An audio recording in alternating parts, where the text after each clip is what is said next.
ಇತ್ತೀಚೆಗೆ selfie craze ಸಿಕ್ಕಾಪಟ್ಟೆ ಜಾಸ್ತಿ ಆಗಿಬಿಟ್ಟಿದೆ. ವಿಭಿನ್ನ ವಿಚಿತ್ರವಾಗಿ ಸೆಲ್ಫಿ ತೆಗೆಯೋಕೆ ಪ್ರಯತ್ನಿಸಿ ಪ್ರಾಣ ಕಳೆದುಕೊಳ್ತಾ ಇರುವವರ ಸಂಖ್ಯೆ ಕೂಡ ಜಾಸ್ತಿ ಆಗಿದೆ. ಹೀಗಾಗಿ ಹೈದರಾಬಾದ್ನ ಐತಿಹಾಸಿಕ ಕಟ್ಟಡ ಚಾರ್ಮಿನಾರ್ ಮೇಲೆ ನಿಂತು ತೆಗಿತಾ ಇದ್ದಂತಹ ಸೆಲ್ಫಿಗಳಿಗೆ ತೆಲಂಗಾಣ ಸರ್ಕಾರ ಬ್ರೇಕ್ ಹಾಕಿದೆ. ಕಟ್ಟಡದಲ್ಲಿ ಎಲ್ಲೆಂದರಲ್ಲಿ ನಿಂತು ಪೋಸ್ ಕೊಡೋಕೆ ಹೋಗಿ ಕಾಲು ಜಾರಿ ನೆಲಕ್ಕುರುಳಿರುವಂತಹ ಯುವಕರು ಅನೇಕರಿದ್ದಾರೆ. ಅದಾಗಿಯೂ ಕೂಡ ಪ್ರಾಣಾಪಾಯ ಅಂತ ಗೊತ್ತಿದ್ದು ಈ ಸಾಹಸಕ್ಕೆ ಮುಂದಾಗುವಂತ ಯುವಕರಿಗೆ ತೆಲಂಗಾಣ ಸರ್ಕಾರ ಈಗ ತಕ್ಕ ಶಾಸ್ತಿ ಮಾಡಿದೆ.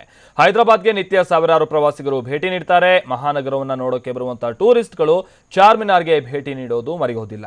ಹಾಗಂತ ಚಾರ್ಮಿನಾರ್ ಏರಿ ತುತ್ತ ತುದಿಯಲ್ಲಿ ನಿಂತು ಡೇಂಜರ್ ಪಾಯಿಂಟ್ನಲ್ಲಿ ಸೆಲ್ಫಿ ಕ್ಲಿಕ್ಕಿಸಿಕೊಳ್ಳೋದು ಅಪಾಯಕರ ಅಂತ ಹೇಳಿದ್ರೂ ಕೇಳೋ ಸ್ಥಿತಿಯಲ್ಲಿ ಪ್ರವಾಸಿಗರು ಇರೋದಿಲ್ಲ. ಹೀಗಾಗಿ ಪುರಾತತ್ವ ಇಲಾಖೆ ಗ್ರಿಲ್ಗಳನ್ನು ಅಳವಡಿಸೋದಕ್ಕೆ ಸದ್ಯ ನಿರ್ಧರಿಸಿದೆ.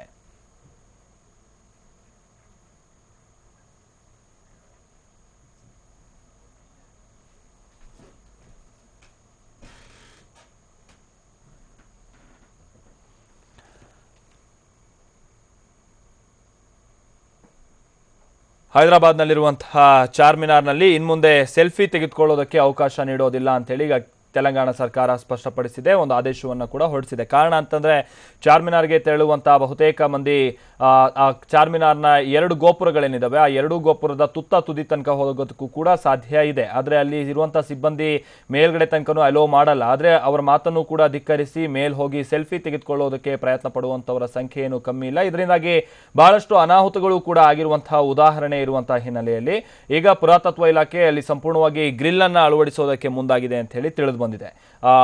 ಕೇವಲ ಗೋಪುರ ಮಾತ್ರ ಅಲ್ಲ, ಉಳಿದಂತಹ ಓಪನ್ ಸ್ಪಾಟ್ ಇರುವಂತಹ ಜಾಗದಲ್ಲಿ ಗ್ರಿಲ್ ಅನ್ನು ಅಳವಡಿಸೋದಕ್ಕೆ ಮುಂದಾಗಿದೆ ಅಂತ ಹೇಳಿ ತಿಳಿದು ಬಂದಿದೆ. ಅದರ ಜೊತೆಗೇನೆ ಈಗ ಏನು ತೆಲಂಗಾಣ ಸರ್ಕಾರ ಕೂಡ ಇನ್ಮುಂದೆ ಸೆಲ್ಫಿಯನ್ನ ಮೇಲ್ಭಾಗದಲ್ಲಿ ತೆಗೆದುಕೊಳ್ಳೋದಕ್ಕೆ ಅವಕಾಶ ನೀಡಬಾರದು ಅಂತ ಹೇಳಿ ಒಂದು ಆದೇಶವನ್ನು ಕೂಡ ಹೊರಡಿಸಿದೆ ಅಂತ ಹೇಳಿ ತಿಳಿದು ಬಂದಿದೆ.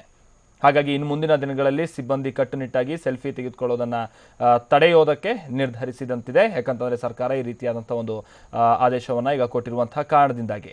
ಅದರ ಜೊತೆಗೇನೆ ಇಲ್ಲಿ ಬಹಳಷ್ಟು ಮಂದಿ ಸೆಲ್ಫಿ ತೆಗೆಯುವಂತಹ ಸಂದರ್ಭದಲ್ಲಿ ಜಾರ್ ಬಿದ್ದಂತಹ ಉದಾಹರಣೆ ಕೂಡ ಇದೆ. ಕಾಲ್ಜಾರಿ ನೆಲಕ್ಕೆ ಬಿದ್ದು ದೊಡ್ಡ ದೊಡ್ಡ ಅನಾಹುತ ಮಾಡ್ಕೊಂಡಂತವರ ಉದಾಹರಣೆ ಕೂಡ ಸಾಕಷ್ಟಿದೆ. ಆ ರೀತಿಯಾದಂತಹ ಒಂದಷ್ಟು ಫುಟೇಜ್ ಅನ್ನು ಕೂಡ ನಾವಿಲ್ಲಿ ಗಮನಿಸಬಹುದಾಗಿದೆ. ಅದು ಸೆಲ್ಫಿ ತೆಗೆದುಕೊಳ್ಳುವಂತಹ ಸಂದರ್ಭದಲ್ಲಿ ಮೇಲಿಂದ ಕೆಳಗೆ ಬಿದ್ದು ಆ ನಂತರದಲ್ಲಿ ಈ ರೀತಿ ಗಾಯಕ್ಕೊಳಗಾದಂತಹ ಜನ ಕೂಡ ಬಹಳಷ್ಟು ಮಂದಿದ್ದಾರೆ. ಹೀಗಾಗಿ ಇದಕ್ಕೆಲ್ಲ ಬ್ರೇಕ್ ಹಾಕೋದಕ್ಕೆ ಈಗ ತೆಲಂಗಾಣ ಸರ್ಕಾರ ನಿರ್ಧರಿಸಿದೆ.